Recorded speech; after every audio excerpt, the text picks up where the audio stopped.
So this is a review of a movie called Wedding Crashers, starring Owen Wilson, Vince Vaughn, Isla Fisher, and Rachel McAdam.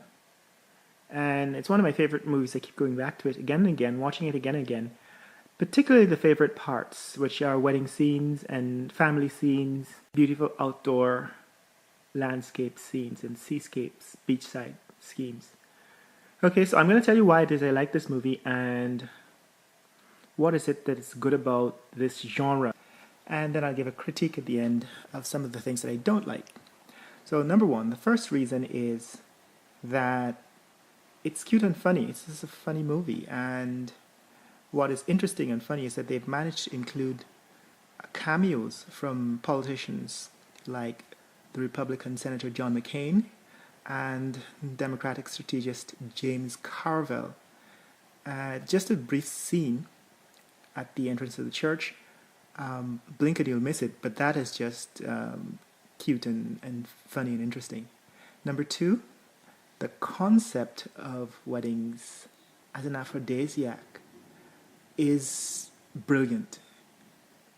And even more funny is that the blindside surprise comes when they reveal that funerals are also an aphrodisiac. That's just brilliant.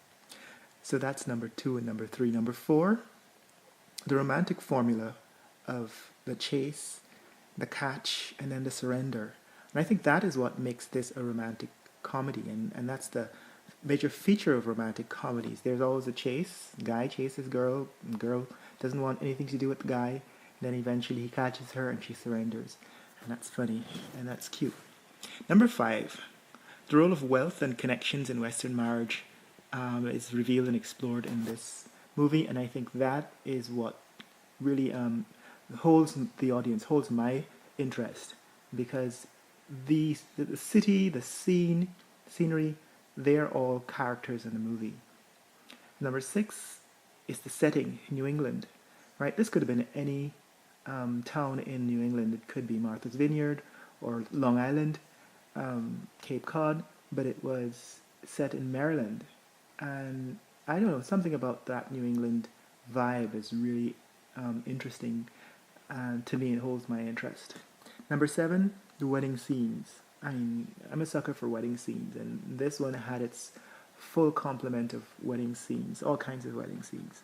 And I thought that was just brilliant too.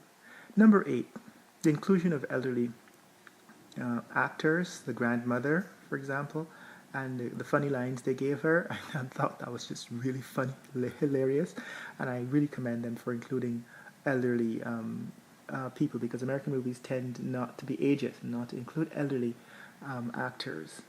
Number nine, I thought that the concept of funerals, in fact, being an aphrodisiac, and including that character who was responsible for this whole escapade, Jeremy, crashing a funeral. I think that just is just that takes the cake.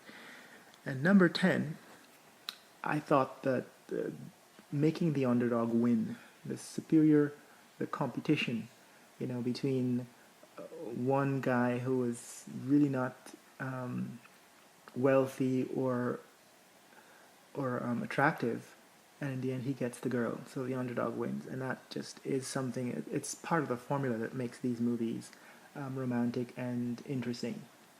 Now for the critique. So there are a couple of things I didn't like. One of them is the fact that African Americans are not adequately represented and are not favorably portrayed in this movie. Two is that it's insensitive to gays, and gays are not favorably portrayed in this movie either. Three, I think the level of profanity was unnecessary. And four, I thought some of the risque scenes, the sex scenes, were also unnecessary. Okay, so that's my critique of Wedding Crashers, 10 Reasons Why I love this movie.